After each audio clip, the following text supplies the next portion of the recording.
La question que j'ai posée dans le titre de la vidéo vous paraît peut-être conne, mais en réalité, elle est plus complexe qu'elle n'y paraît.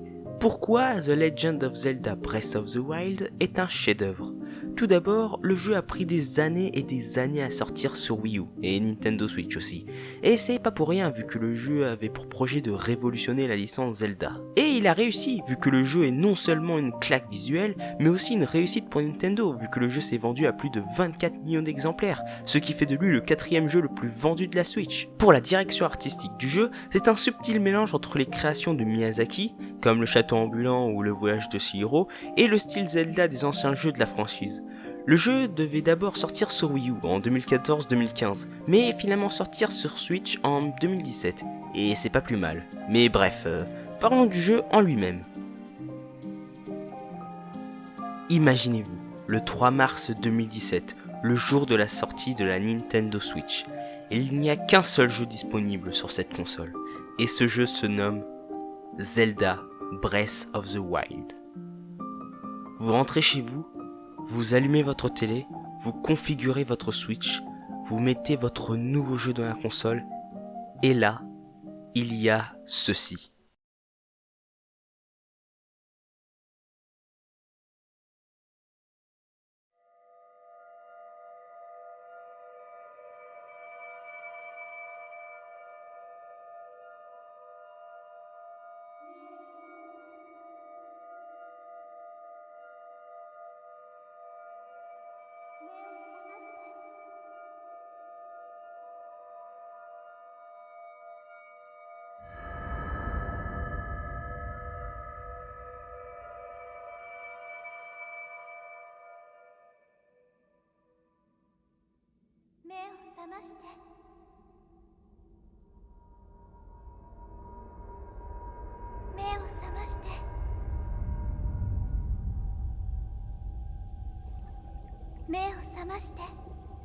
Link.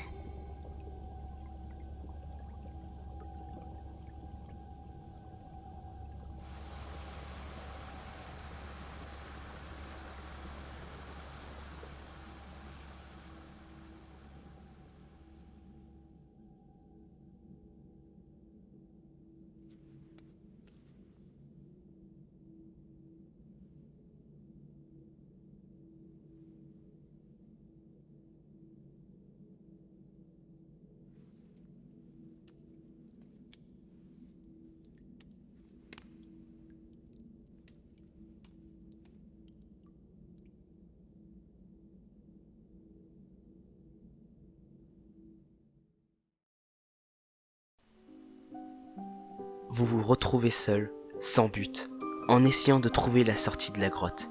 Et là, vous tombez sur ça.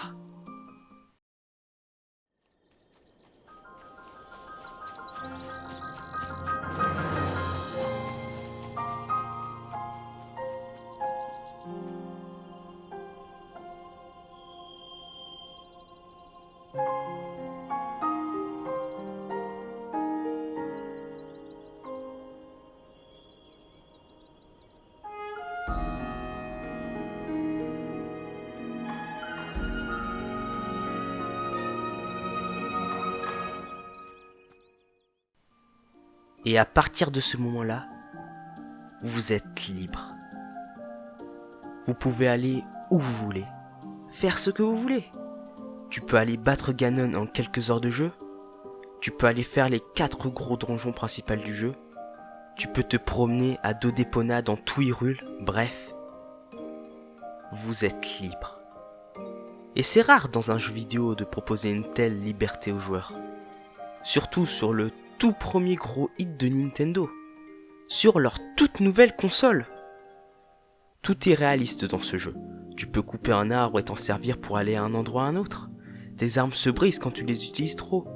Mais le plus ouf dans ce jeu, c'est les émotions qu'il te fait ressentir. Si tu as joué à tous les Zelda, ou au moins que tu connais l'univers des jeux, tu reconnaîtras un clin d'œil par-ci, un clin d'œil par-là. Certains passages vont te faire passer de la joie à la tristesse en passant par la nostalgie et la mélancolie.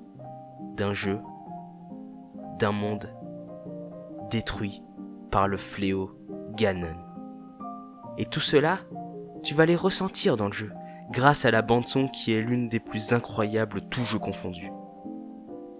Je vous conseille de mettre en japonais avec les sous-titres français pour avoir les vraies voix des personnages, même si la VF est tout de même très bien.